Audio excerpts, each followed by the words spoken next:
Infinite Gacha. Chapter 5, Episode 11. The Double Spiral Connecting Sky and Ground. The light resembles sunlight, a forest, grassland, and double spiral buildings that connect sky and ground. The dwarves are stunned and unconsciously let out sounds of admiration. It seems they are greatly impressed by the scene that unfolds before them. My lord. Surprised by their voices, Nazuna grabbed my arm again. It's amazing that they were able to surprise Nariku's strongest fighter. But to be honest, I was also surprised to see the dwarves clinging to the window and screaming in excitement. I can understand why these dwarf craftsmen and researchers are so excited when they see this place. Instead of a dungeon, they have found such a space and world under the ruins. Even for an amateur like me, it is an interesting sight. Double spiral buildings stand as if they are supporting the sky and the ground. They are glowing faintly. Moreover, if we look around, we can see not just one building but 4 dual spiral buildings. They are far apart but probably evenly spaced. I wonder how they built such buildings that connect the ground to the ceiling that is so far above the ground. Light similar to sunlight is pouring down from the ceiling. Besides that, there are forests, grasslands, hills, etc., as if the world on the ground was transplanted as it is. Some dungeons also have skies and grasslands and rivers, but these places are probably created by an ancient civilization's technology. If I look closely, I can see other holes just like the one we descended from, and it seems that a large amount of soil and sand has flowed in from there, forming hills. Those places must have been buried and became hills after so many years. Reito-sama, is it okay to go down to the ground? Yes, please. Everyone be careful of monsters or enemy attacks. Dagandano and the others, please do not move immediately after getting to the ground, okay? It's dangerous. I'm sorry. Reito-dano. The scene that spread out before our eyes were so wonderful that we lost our mind for a moment. I warned Dagon and his men because they seemed eager to get off and run to the forest or to the spiral building. We are already inside the ruins of an ancient civilization. There might be traps set up to intercept intruders or unknown monsters. It will be dangerous if they move recklessly. The thread cage operated by May finally lands on the ground. The place where we landed is just grassland. There is a forest on our left. There are 4 double spiral buildings, one in front, one behind, one on the left, and one on the right. First, Nazuna, Suzu, and Mara get off and check our surroundings. Since there is no problem, we all get out of the cage. It seems there is no sign of anyone but us. Nods. Suzu's sensei's the best, and she nods her head in agreement with Rock's words. Meanwhile, Nazuna looks around with an expression as if she sensed something. Suzu, Rock, don't let your guard down. There's something strange about this grassland and forest. I guess Nazuna's right. We should stay on guard. Though maybe it's because it's underground. There is not a single sound of insects or birds. It's just too quiet. Indeed, this is strange. I also gave an additional opinion in response to Nazuna's uncomfortable feeling. May agreed and carefully looked around while changing her thread's cage to its original form. So far, there is no suspicious movement around this area. Instead, what kind of grass is this? Can we eat it? Maybe it has medicinal effects. I'm going to dig up the ground and bring the soil home. Hey, guys. Try to eat the soil here. It tastes different from the soil on the surface world. It's true. I've never tasted anything like this. Dagon and his men picked grass with its roots and collected soil. Not only that, they started tasting the grass and soil. Maybe they are checking to see if the soil here is different from the soil on the surface world. From other people's point of view, they look like a group of crazy people. They are so enthusiastic that I hesitate to stop them. I try to ignore them and focus on my party's tasks. Mara, I want you to scout our surrounding area. Also, look for stairs or holes that connect to this place, just like that hole. Keek keek keek. Leave it to me, my lord. Mara raises her voice. Perhaps she is glad I am relying on her. At the same time, several wolves jump out from under her skirt, and dozens of small birds fly out from her sleeves. It looks like a magic trick, but all of them are detached parts of Mara's body. She has already introduced herself to Dagon and his men. Still, they are surprised and stop their investigation when they see many animals come out from under her clothes. This is why I selected Mara instead of Aoyuki for this large-scale ancient civilization ruins investigation. Aoyuki is a genius tamer who can control almost any monster. However, she cannot show her true strength if she does not bring her monsters with her at all times. Although her level is lower than Aoyuki, Mara the Chimera can transform her body into a monster of her choice. It's difficult to find someone as capable as she is for this investigation, where anything can happen.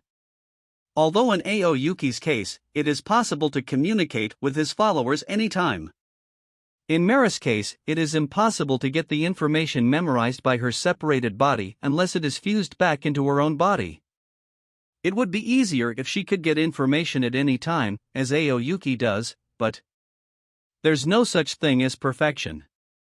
Raito-sama, I know it will take some time for Mara to grasp this area, but shall we start preparing for the camp? We just entered these large-scale ancient civilization ruins, but we can't move around without information. As Mei said, let's start preparing for. Before I could finish my sentence, I turned towards the forest on my left and held up my staff. Mei, Nazuna, Suzu, and Mara also notice it and are on guard. Only the dwarves who haven't noticed. They ask with surprised expressions, which are different from when they see many animals come out from under Mara's clothes. What's wrong, Raito Dano? It's the enemy. Dagon Dano and the others gather together and stay where you are. Mei and I will protect you. Oh, okay.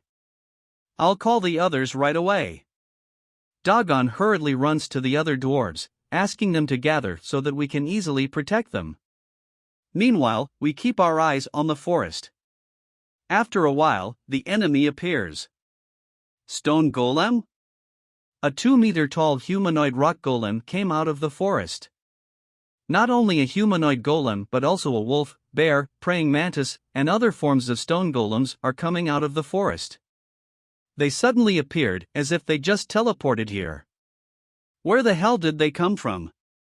There was no sign of golems in the forest until a few minutes ago. In fact, there was not even a sign of a single insect, bird, or small animal. My lord! Is it okay for me to beat them? Nazuna holds up a giant sword bigger than herself with an itching expression on her face and looks at me like a puppy that can't wait to rampage. Nazuna is too powerful for the stone golem. But no matter how strong she is, if she fights alone, she will get tired. If I think about efficiency. Suzu, Rock, defend this place. Nazuna, come with Mei and me to protect Dagon Dano and his men. Roger that. Nazuna couldn't go on a rampage, but she was happy to receive my instruction. She turns to protect Dagon and his men with a cheerful expression. At the same time, the stone golems start moving toward us. The wolf golem runs out ahead of the others. Suzu, Rock, I'll leave them to you. Nods. Raito-sama, leave them to us. When Rock shouted out, Suzu fired her musket gun. The first battle in the large-scale ancient civilization ruins has begun. Infinite Gacha. Chapter 5, Episode 12. Stone Golem. Do. Suzu points her musket gun toward the ceiling and fires magic bullets created by her magic power. Her magic bullets can fire about 1,000 bullets per minute. That means, she can fire a few hundred magic bullets in 10 seconds. Not only fire them, she can also control those magic bullets after they have been fired. Exclamation point. Aura. We'll shatter you to pieces. Both Suzu and Rock are so excited because I left it to them. After firing, Suzu controls the magic bullets floating in the sky above us. Those bullets literally rain down and destroy the group of stone golems. They destroy and neutralize the most fast-approaching wolf golems. They also destroy the humanoid, mantis, and bear golems that follow behind them. There were over 100 stone golems that came out of the forest. But they were defeated instantly by Suzu and Rock. What? That intelligence weapon beat those stone golem swarms in an instant. Dagon and his men saw Suzu and Rock's fighting abilities for the first time.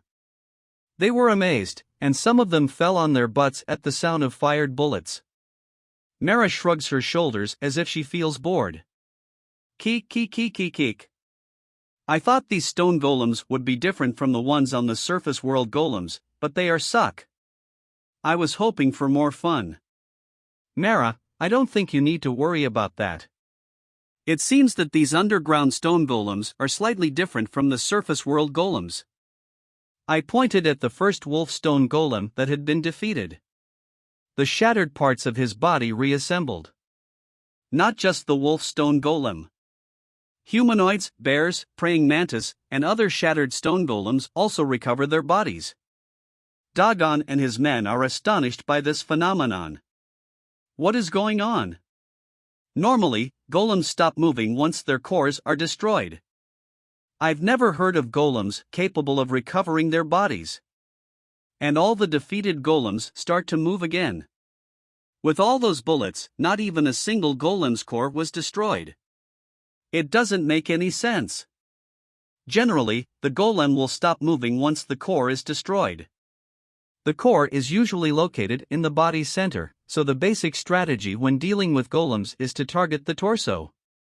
Until now, there had been no reports of golems being able to recover their damaged body parts despite having their cores destroyed. I watched them with interest while resting my hand on my chin.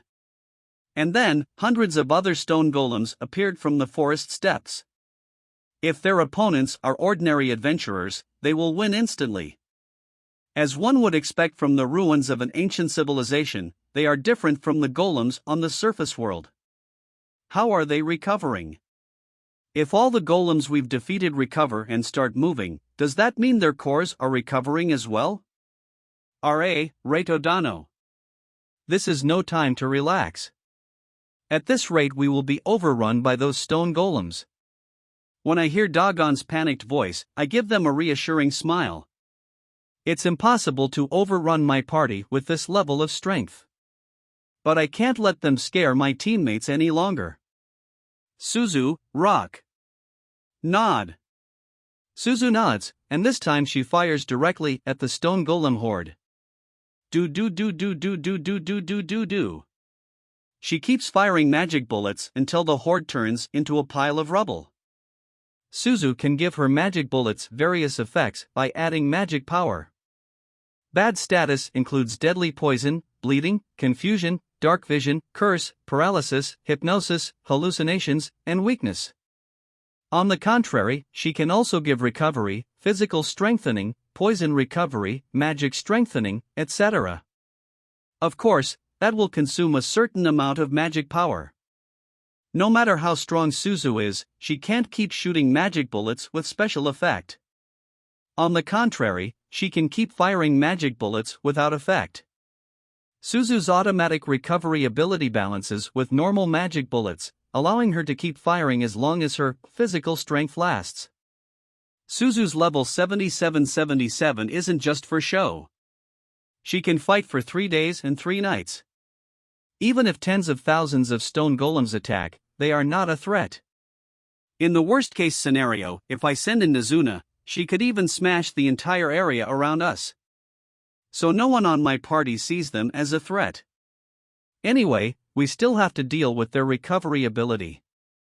May, bring me the one that's still in shape. Certainly, my lord. She lightly waves her hand, and her magic thread wraps a wolf stone golem that is still in shape.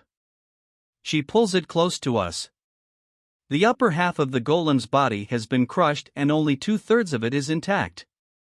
Curiosity overcomes Dagon and his men's fear, so they gather around the wolf stone golem. I search for the golem's core while smashing the center of its torso with my staff. I can't find the core. Normally, stone golems should have a core in the center of its body. He's right, it has no core. If it's not in the torso, isn't it in the lower body? No, there was one who could move even if his lower body broke. Maybe the core is smaller than we think? No, in my opinion. The dwarves forget they are being attacked, so they argue about their theories in front of the half-destroyed stone golem. However, all of their theories are just hypotheses that don't provide any solution. Furthermore, a horde of stone golems is also approaching from the grassland behind us. But of course, they are no match for Suzu and Rock. The sounds of gunshots from the musket gun are loud. But there is nothing to worry about as the stone golems are being destroyed non-stop. The only problem is how to deal with the recovering stone golems. Should I use my infinite gacha card to freeze this stone golem? To stop their recovery and movement, I just need to freeze them. My followers and I will be fine, but I'm worried that Dagon and his men might catch a cold. By the way, why isn't this stone golem recovering? The stone golems destroyed by Suzu and Rock keep recovering and trying to attack us. But the half-destroyed wolf stone golem, which May had brought to me, doesn't show any sign of recovering. Dagon and his men notice my point. They discuss it more enthusiastically. But still, they couldn't give an answer. I silently think about it. Over there and here. What's the difference? Is our leaking magic power interrupting his recovery because he's near us? No, that's not it. If that's the case, getting close to it will stop its movement. First of all, there's no core, so there's no magic power interference. It couldn't recover because there's a difference. Ah! That's right, the answer is so obvious that we miss it. Isn't he unable to recover because he is on a cloth made of Mei's magic thread?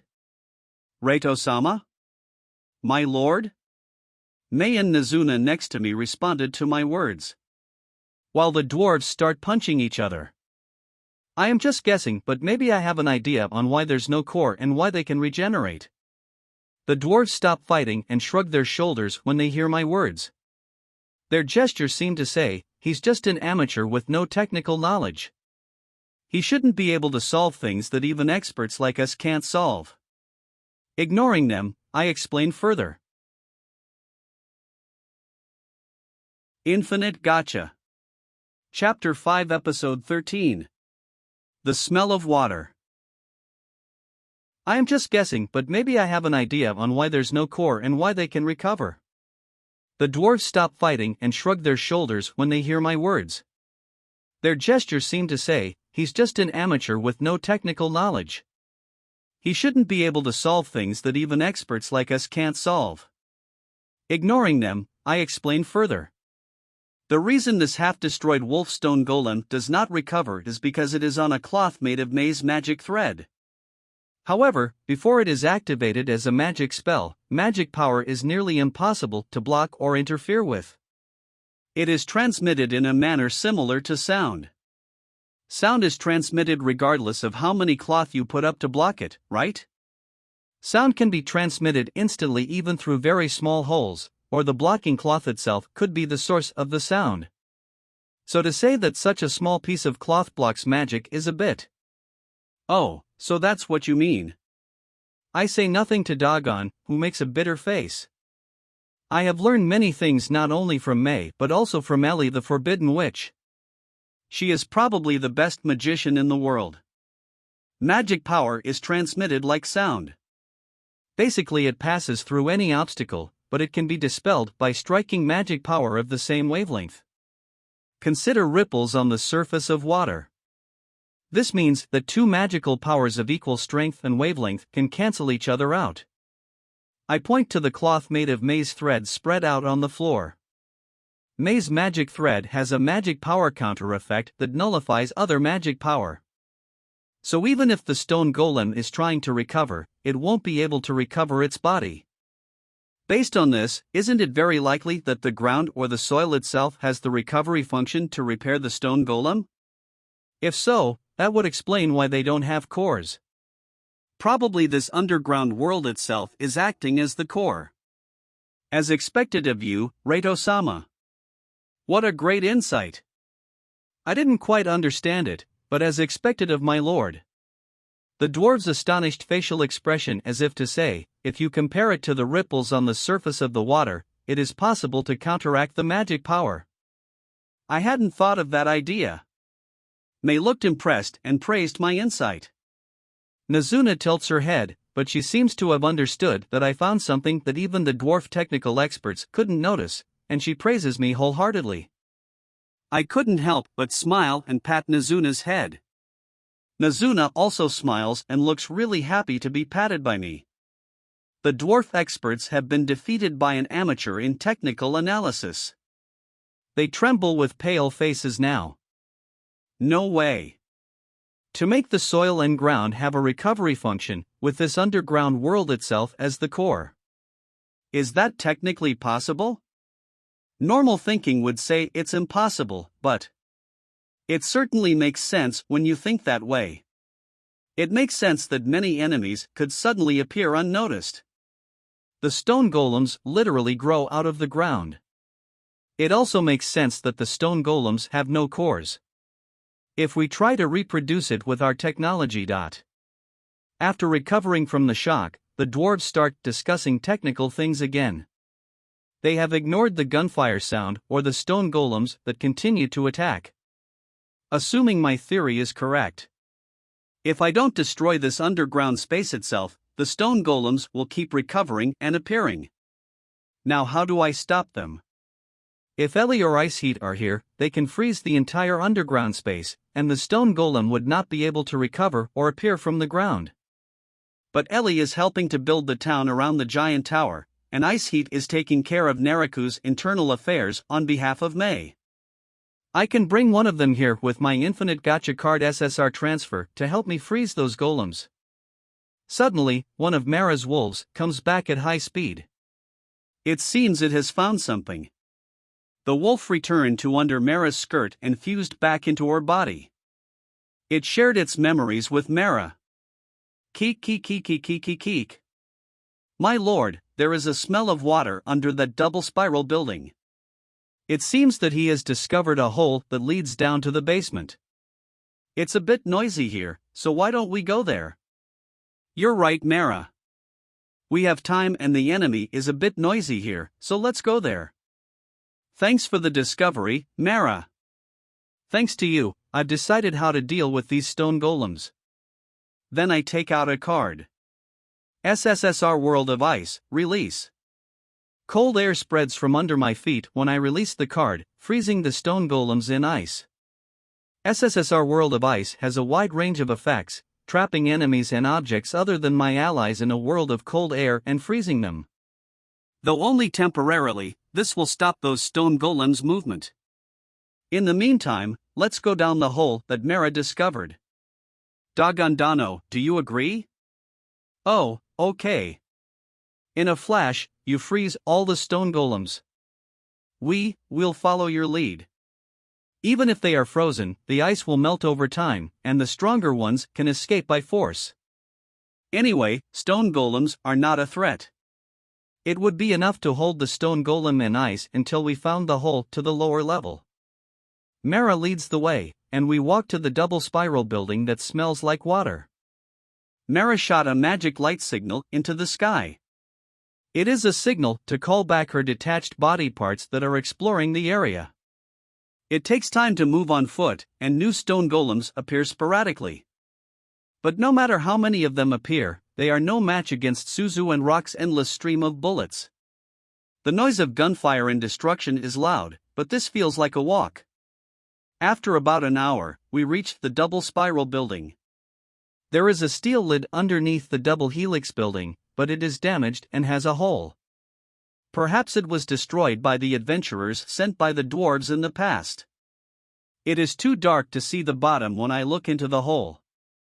I turn around and give instructions. May, please do like you did before. Certainly. She bowed and created a thread cage with her magic thread just like before. Dagon and his men quickly get into the thread cage. Maybe they get used to it because it is their second time, or they just don't want to stay on this floor any longer. Once everyone is getting on the thread cage, Suzu and Rock destroy the last of the approaching stone golem horde and get on the thread cage. After making sure Suzu and Rock are on board, I gaze at May. She nods and... We will go down. Everyone, are you sure you haven't forgotten anything? Keek. I've already taken in all my detached body parts, so I'm good. After Mara responds and the others confirm, the thread cage goes down at a walking speed. Probably there are no stone golems in this area, but we block the hole with magic threads to prevent them from jumping into the holes when we are going down. No matter how many stone golems gathered, they won't be able to break the magic thread. So we can go down without any worries. Dagon also lets out a sigh of relief. It was a really outrageous place. But if we could get our hands on that stone golem technology, it could change the military power balance on the surface world. In a sense, I now understand why restoration and research of ancient technology is forbidden. I really cannot guess how advanced the ancient civilization really was. Suppose we could take the regenerative stone golem technology to the surface world. In that case, we could have an army that would be able to keep on attacking almost indefinitely. Certainly, this alone would change the military power balance on the surface world. It might be inappropriate, but I'm personally getting excited to see what technology of ancient civilization we'll encounter next. The regenerative stone golem technology alone was a surprise to the dwarves. What ancient civilization technology will we see next? I feel as if I am waiting to see a theater show. Mara said she smelled water, so maybe they'll attack with water next time? Then maybe there is a river or lake. I inwardly get excited and think about the next underground ruins. A few minutes later, May notices something. It seems that the thread she is hanging down below the cage has reached the end of the hole. Everyone, we will reach the end of the hole in about 100 meters. Be prepared for anything. Everyone responds to her words with voices or nods. After a few moments, a light shines through a gap in the thread cage. This really surprises me. Sparkling water spread out across the windows. The world that I had only read about in books as sea is spread out before my eyes. Infinite Gacha. Chapter 5, Episode 14. Ruins of the Sea. For me, the sea is something from stories. I learned about it from my parents when I was still living in the village, from adventurers during my race's union days, and from the books that came out of the Infinite Gacha. It is not difficult for me to see the sea directly if I wanted to, but I never thought about it because I had no reason to go there. Despite being inside the large-scale ancient civilization ruins, the scene spread out in front of me could only be described as the sea that I have heard or read about in stories and books. Even though we are underground, sunlight-like light is coming from the ceiling. As far as my eye can see, the blue sea water waves come and go. Below us, a small island, 50 m radius, is partially covered by a sandy beach. Creating a dungeon is one thing, but creating an ocean. I was surprised by the overflowing stone golem on the floor above, but the sight spreading out before my eyes shocked me even more. I had never imagined that an ocean could be created underground. How could they have thought of creating it, carried it out, and completed it? May's thread cage safely lands on the small island. The small island is only partially covered with trees and has a beautiful view. Like on the floor above, we first go down to check for monsters, traps, etc., and then the dwarves go down. There is no sign of monsters or traps on this small island. Dwarves rush out of the thread cage excitedly. Some dig the ground to collect soil, flowers, and sand from the beach. Some take a lick of seawater, and when they find that there is no problem, they start to drink it. One of them takes off his clothes to dive into the sea and observe the underseas, but we stop him. The reason is that we don't know what is inside the sea. Excited dwarves might be more troublesome than strong foes. It feels like babysitting. I sighed lightly and gave instructions to Mara. Mara, I need you to scout our surrounding area just like you did before. Kick. Understood, my lord. Mara transforms her body again. She creates 4 birds of prey from her arms, and they fly away. I see the birds off and look around. Maybe we should rest here until Mara's detached body comes back. It's dangerous to move in this sea without a destination.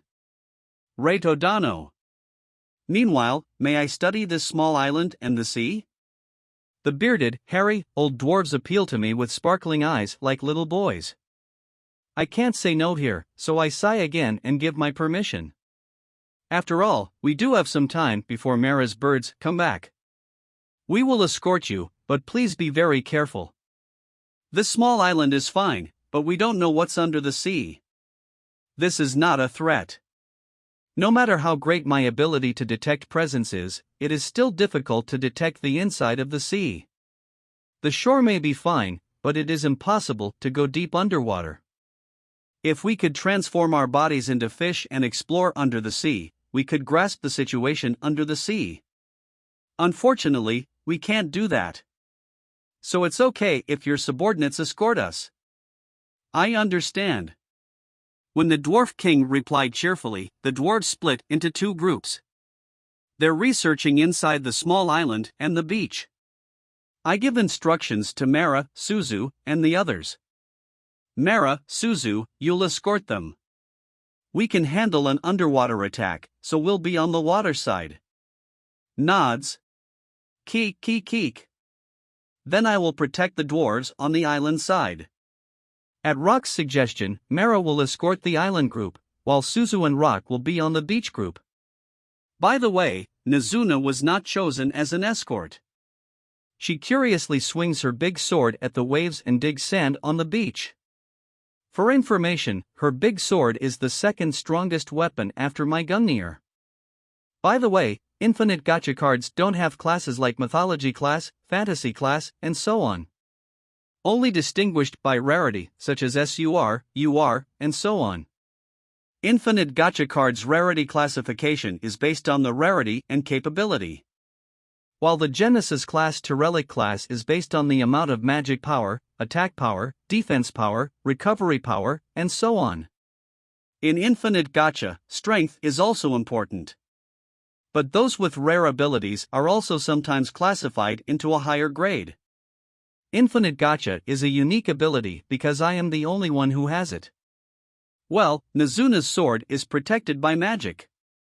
It won't rust even if it got wet by seawater, so it should be fine. Reito-sama, the rest place is ready. Thank you, May. It would take some time for Mara's birds to return. May had already set up an umbrella, a table, chairs, a tea set, and snacks from her inventory. She even had time to arrange the color, using white as the base color to match the blue sea. Despite the fact that no one has ever returned from this dangerous site, the atmosphere of this place feels like a tea party in a nobleman's garden. May pulls out a chair for me to sit down. I sit down, and then she makes me a cup of tea with her expert hands. I don't know where the tea leaves came from, but I like this tea because it is sweet and smells nice. Yup. It's delicious, May. Thank you. The temperature, the thickness, the taste, and the smell are all to my liking and calming. The sound of the waves, which I had never heard before, repeatedly hit my ears. At first, I thought the sound was louder than I had imagined. But as I listened to it repeatedly, the sound of the waves becomes more and more pleasant. May stands by my side as a waitress. She also seems to be listening with her eyes closed. It looks like the sound of the waves is comforting to her. Even though we are inside the dangerous ruins, I feel very relaxed. After drinking a cup of tea and relaxing for a while, I see Nizuna in the corner of my field of vision. She is imitating the dwarves. She takes a handful of seawater and drinks it. Yuga! The seawater tasted worse than she expected, and she spits it out. Mei frowns at her bad manners, but Nazuna doesn't notice it and rushes over to me with teary eyes. My lord. Nazuna, what are you doing?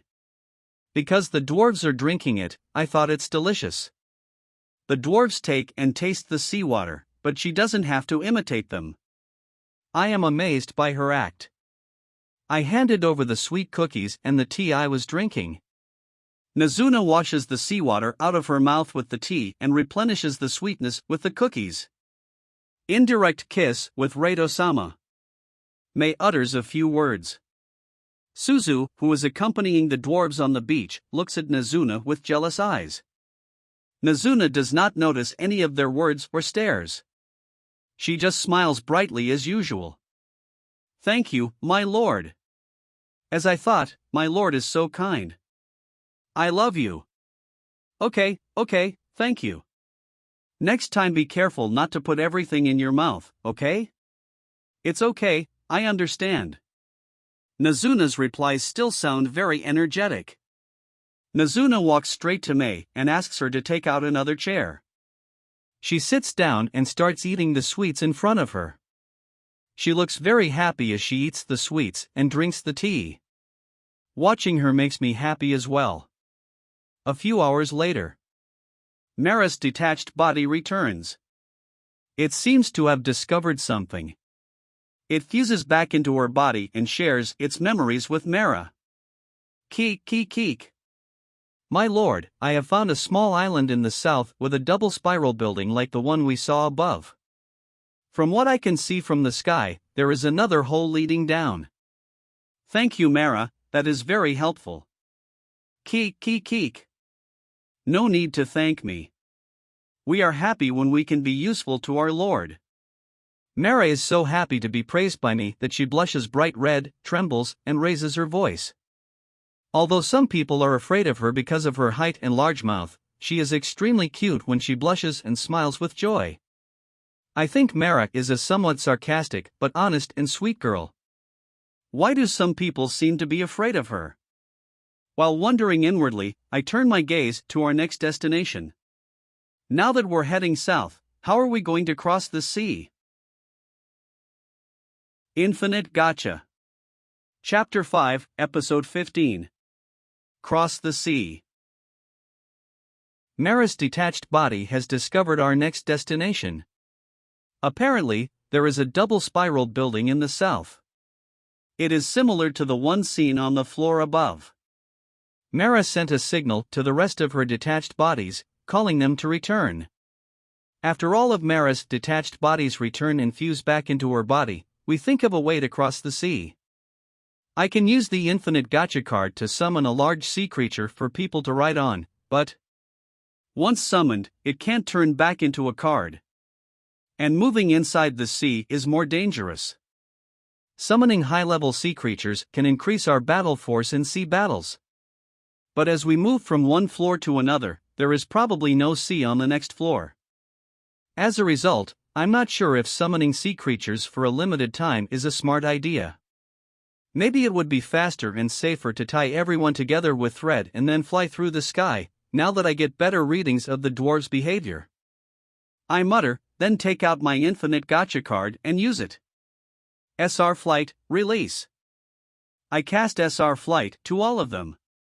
This would allow everyone to fly in the sky for 24 hours. I whispered because if the dwarves knew I used a magic item, they would pressure me to sell it to them so that they could research it, just like when they knew about long-distance transfer items. That is why I will pretend that I have used magic. With this, you can fly just by focusing your mind. It is difficult to get used to it, so for your safety, we will tie you with Mei's magic thread. If it is painful or too tight, please let her know. Understood, Reito-dano. The Dwarf King nodded on behalf of his men. The dwarves are not used to flying as it is their first time, and they might fall into the water during the journey. So I devised a plan to use Mei's magical thread as a lifeline to assist them while flying. Although Mei's workload would be slightly increased, she should be able to handle them without any problems if they fall into the sea or are ambushed from underwater. Let's go, then. Mara, take the lead. Keek. Roger that, my lord. Mara knows the destination, so she takes the lead. The dwarves also struggle to fly for the first time, but they float up and follow our lead. After ascending about 100 meters, we head south toward our destination. At first, they struggle, but after 10 minutes of flying, the dwarves get used to it and fly at a slightly slower speed. At first, May was pulling them along, so compared to that time, they are doing well. However, seeing it from above is just breathtaking. I can't even see the small islands anymore and the 360-degree view of the sea. No matter where I look, all I see is the horizon and no land. I see swarms of fish sparkling on the shallow sea surface like a starry night sky. Perhaps small fish are gathering there. The sunlight like light pouring down from the ceiling is reflected by the seawater, making it so blue that the edges of this world become blurred. The scene is extremely beautiful, but it feels as if the world is melting away, and I feel an instinctive fear at the same time. Suddenly, I start to wonder. In the past, how did the adventurers who explored these ruins at the dwarves' request cross the sea? The adventurers probably had already arrived at this floor since the steel-like lid that blocked the floor above had been destroyed by force. Despite this, there are no corpses, traces, or remains of the adventurers on the small island. This means the adventurers arrived at this artificial sea and went further. Surely they didn't bring a boat with them? Or did they pack up their belongings and swim across? My lord, look! Look at that thing! It's amazing! While I wondered how the adventurers in the past crossed the sea, Nazuna shouted to me cheerfully. She points her finger at a moving white shadow. I understand why she is so excited. Cutting through the blue sea, a giant-sized fish emerges from the water, standing upright and slapping the sea surface. It has 3 eyes lined up on each side. The length of the fish is about 30 meters from its head to its tail fin. The color is white, and the appearance of diving with its head down and tail upright is just impressive. Not only me but also May, Mara, Suzu, and other dwarves also look at the giant fish diving in the sea. The great nature. No, it is an artificial world, but it is so massive and majestic that even the research maniac dwarf races fell silent. I couldn't take my eyes off the beautiful sight. I wish I could show it to Yume and everyone else in Naraku.